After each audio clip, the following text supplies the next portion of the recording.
ओम शांति। ओम ज्ञान मंडली चैनल में आपका स्वागत है। सभी बाबा के बच्चे इस चैनल को सब्सक्राइब करें, व वीडियो को लाइक करें और अपने अनुभव कमेंट बॉक्स में लिखें। शिवरात्रि के दिन अपने घर में एक चीज़ ज़रूर अपनाएं। भगवान शिव बाबा आपके घर को सुखों से भर देंगे। ओम शांति। शिवरात्रि का पर्व बहुत महत्वपूर्ण पर्व होता है। हम देवी देवताओं के पर्व भी मनाते हैं, लेकिन भोलेनाथ का यह पर्व हमारे लिए बहुत श्रेष्ठ पर्व होता है। शिव परमात्मा का ये पर्व हमारे लिए बहुत सारी शिक्षा लेकर आता है, क्योंकि भोलेनाथ जिन्होंने बहुत सारे कष्टों को हरा। आज आप शिवलिंग को देखो। शिवलिंग की 3 लाइनें बहुत कुछ बोलती हैं। 3 लाइनों के बीच में एक बिंदु दिखाई देता है, जो आपको बहुत शक्तियाँ देती है। 3 लाइनें मीन्स परमपिता परमात्मा 3 देवताओं, 3 लोगों को, 3 कलों को रचने वाला है। बीच में एक बिंदी दिखाते हैं। बिंदी का भाव अर्थ है परमात्मा एक पॉइंट ऑफ लाइट, जिसको सभी ने कहा कि परमात्मा निराकार है, कि उसको शरीर जैसा कोई आकार नहीं। फिर हमने कहा लाइट, कि परमात्मा एक ज्योति है। परमात्मा ओमकार है, मीन्स परमात्मा एक लाइट का आकार है, ना कि एक बॉडी का। वैसे ही सोचे मुझे अपने घर में जिस दिन शिवरात्रि है, अपने घर में यही विधि अपनानी है। आपके घर में मंदिर है, सभी के घर में मंदिर होता है। शिवरात्रि से पहले यह विधि करनी है। सभी ने अपने अंदर अपने घर में छोटे छोटे शिवलिंग रखे हुए हैं, तो आपको ध्यान रखना है कि यह विधि आपको करनी है, क्योंकि आपकी इस विधि से घर का शुद्धिकरण बहुत जल्दी होगा। तो आपको करना क्या है?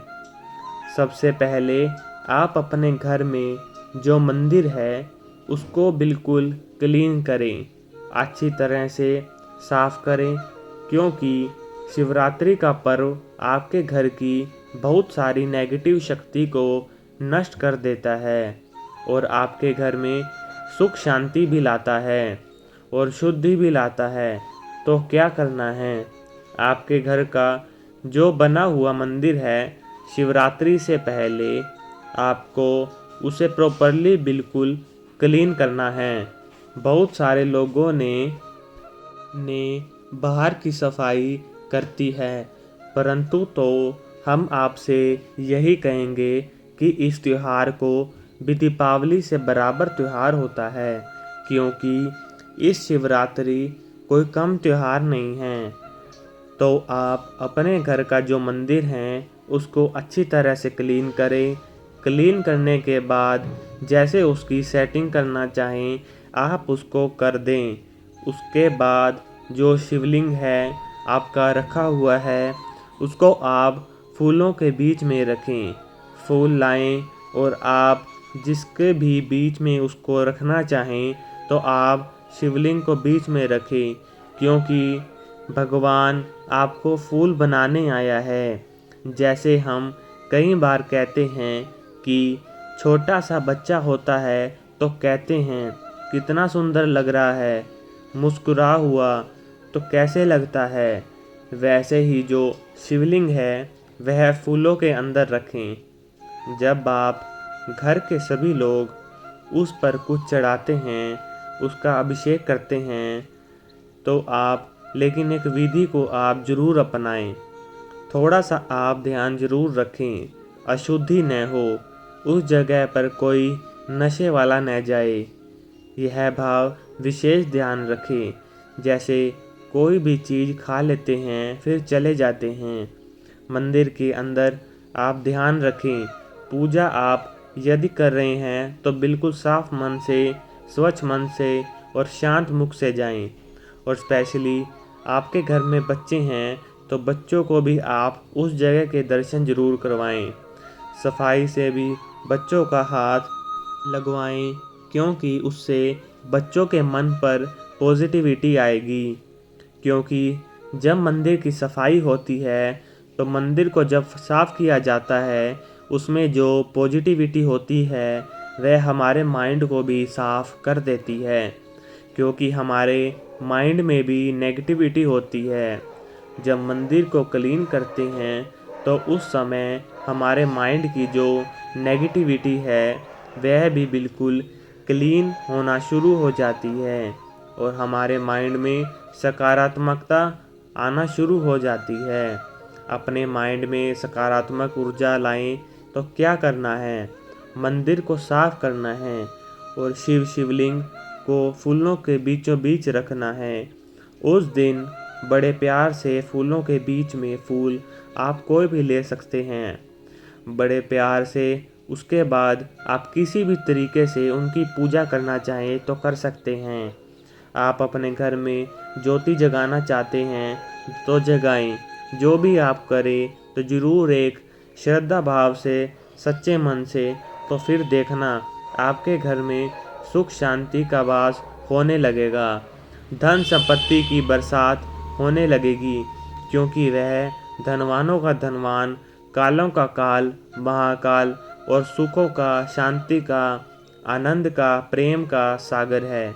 इसलिए आप जो भी उत्साह उससे लेना चाहते हैं आप वो ले सकते हैं। सिर्फ आपको अपने मन का जो कचरा है उसे साफ करना है। जैसे जो आपने वहाँ पर वस्त्र रखे हुए हैं मंदिर के पास, उनकी धुलाई सफाई ज़रूर करें।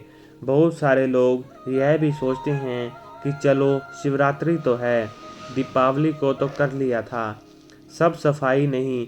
दूसरा, आप अपने घर का जो मेन दहलीज है उसको भी प्रॉपर आप साफ करें, क्योंकि भगवान का प्रवेश द्वार वही है। भगवान आपके घर के अंदर जब आएंगे तो प्रवेश द्वार तो वही है ना। तो आप दहलीज के ऊपर भी बहुत अच्छे से क्लीन करें।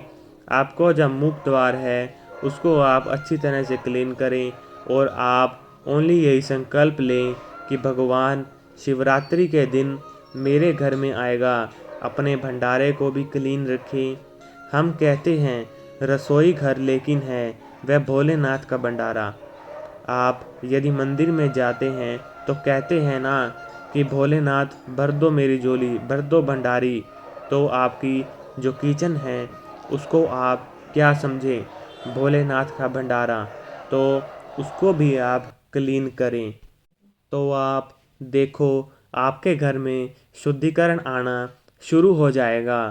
तो आप छोटी छोटी बातों का ध्यान रखेंगे तो आपके घर में इस शिवरात्रि पर बहुत बड़ा शुद्धिकरण होगा, पॉजिटिविटी आएगी और आप अपने घर में जो गलत चीज़ें लेकर आए हैं उनका शुद्धिकरण भी होगा। जब भोलेनाथ भगवान आपके घर में आएगा तो आपका घर तो वैसे ही स्वर्ग बन जाएगा, सुखी और सुंदर बन जाएगा। उस घर का एक एक सदस्य बहुत पॉजिटिव, उसकी बुद्धि हो जाएगी। तो ज़रूर हम शिवरात्रि से पहले इस विधि को अपनाएंगे और अपने जीवन को सुखों से भरपूर करेंगे। ओम शांति। तो इसी प्रकार के परमात्म ज्ञान के लिए जुड़े रहें ओम ज्ञान मंडली चैनल पर। ओम शांति।